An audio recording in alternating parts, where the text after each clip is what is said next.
Hi Tarot Lovelies, it's Ethany and we are at day 4 of the 31 days of tarot for 2018, and today's prompt is the best or top 5 tarot books for 2017. I actually didn't buy a ton of tarot books in 2017, and a lot of them came really late in the year to me, so whether they were pre-orders, etc. So I do have 5 books, but there are 2 that I haven't finished reading, so I'm just putting that out there that is the case. They are in no particular order, and one book, and I will get to it when I get to it, did actually come out in 2016. Oh my gosh, my years are all getting messed up.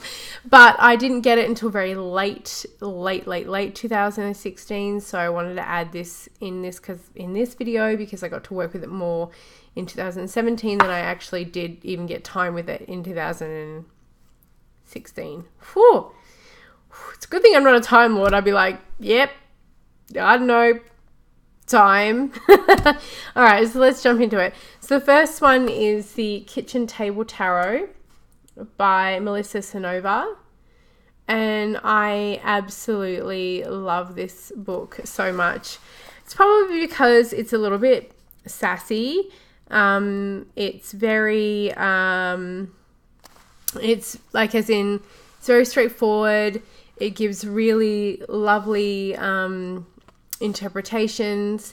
It's modern, like as in it talks about, the cards in a modern way. So it does have reversals. So this is a deck that goes through the cards. So it is one of those books that actually does give you interpretations of the cards, and upright and reverse or inverted, as she calls it. But where I find this book is a real gem is like the first, before you even get to the actual meaning of the cards. And I do love the meaning of the cards, and I giggled quite a lot through like a lot of them. I was like, yes, that's exactly what I would say. But there is some really, really good advice. She talks about self-care. There's some good spreads in there. So there's a good chapter on ethics, and I've even like highlighted a few passages, and she just speaks my language. Like number 2 on the ethics of reading, or when it's like the border, like when to cross the line. I do not read for jerky jerks. Hey psychic, give me a reading. Psychic, give me the lottery numbers if you're so smart. So true. She's like, pipe down. She doesn't give readings. She doesn't feel good. She talks about the reasons why she has those boundaries. And I really, really love that area around ethics, and it's quite meaty. It's so funny because she has one of my favorite poems in the entire world, actually, in this book, William Butler Yeats' poem. So that was also pretty great. I just really enjoyed this book a lot. And then she's got tarot etiquette, social media, payment. So it's a little bit about the biz of tarot. But I really, really, really, really enjoyed this book for its like refreshing, sassy, modern, no bullshit kind of take on tarot. And you all know how much I love that, considering I literally wrote a book like that this year on the guidebook, where I was like, I take no shit. And screw that. The second book was the one that I was, oh my gosh, there's books everywhere, books and decks everywhere, that I was talking about, that I got very late in the year last year, and it's by the one and only the Tarot Lady Theresa Reed, and it is the Tarot Colouring Book. Now I have to admit, I have not been able to crack out the colouring as much as I would have liked to this year. I have done some, and you know what? I'm flicking through this and I can't find one that I've actually done. Wowee. I love the way that this is this is set out. This is a big, look at this. This is like a big, meaty ass book. It's spiral bound. Oh, here we go. I found one. Did I finish it? I actually painted that. So it's spiral bound, so you can lay it flat. And yes, the page did bow. I don't care. I wanted to play with my watercolors. She gives really good information on the cards, and she talks about the symbols in each of them. And I have another book, The Complete Rider-Waite Book of Symbols, but I don't actually agree with a lot of the symbols that they talk about in there. Like, not the symbols, but the way they interpret them. I'm like, no. So I actually much prefer Teresa Reid's information on that, on the symbols.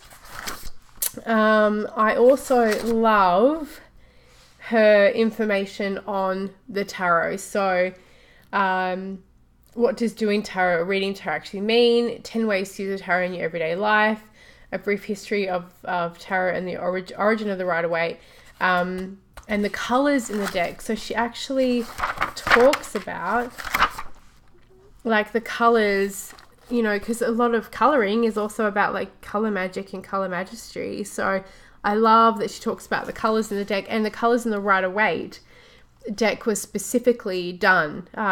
You know, the reason why the backgrounds are a certain colour and and that sort of stuff. So I really love this book. I think it's a great way to add to your knowledge of the symbols. It's a great way to get really in depth with the cards, because you will notice things when you colour in a deck, and it is obviously Rider-Waite. There's no other system in this. It was like my year 7 teacher gave us all a big A3 sheet of blank globe and said fill in all the borders and colour in every country. You notice things, you pay attention when you have to colour in a whole bunch of space. So that's what I absolutely adore about that book. Number 3, I just got this. This is one of the ones that I talked about that I don't have. The Tarot Compendium, which was a Kickstarter campaign. I backed all of these on Kickstarter. So I just received this. It's the third of a 3-volume one, and this one goes into astrology, sacred geometry, numerology in the tarot, Kabbalah and the Tree of Life, Golden Dawn, astrological timing, tarot color and symbolism, shadow work, tarot magic, professional tarot careers, and psychological tarot constructs. So this is the more advanced one of the 3. I haven't started to really dive into this.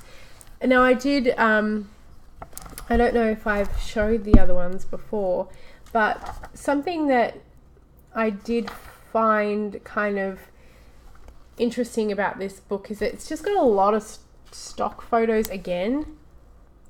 Like, I get that they're beautiful big coffee table books, but there's a lot of white space. There's a lot of, I mean, that's really pretty, but there's a lot of photos that just take up a lot of room, whereas the book would probably be a lot smaller if that wasn't the case. I don't quite mind, you know, like, I think it's because it makes it pretty and interesting. I keep knocking my bloody microphone, sorry. There's a lot of really pretty decks in here, all by Los Scarabeo, because that's who published it. It's got some, like, Barbara Moore writes in this, Sasha Graham, you know, so I like these. I mean, I like them because they're big fucking books about tarot, and you had me at Big Fucking Book of Tarot. And I'm looking forward to delving into it. I like a big shiny book on tarot. If I had a coffee table, I don't. Got rid of it when my son was little and kept walking into it. So I never replaced it. Likes the space. But if I did have one, I would definitely leave these out to have people peruse them. Number 4. I just got this one too. Actually, the last 2 I just got. And it's more of a journal than a tarot book, but it's a tarot tracker. By Angela, I'm going to say your name wrong, Nasios, I hope. I know you're on I follow you on YouTube. I'm terrible. It's a year-long tarot tracker.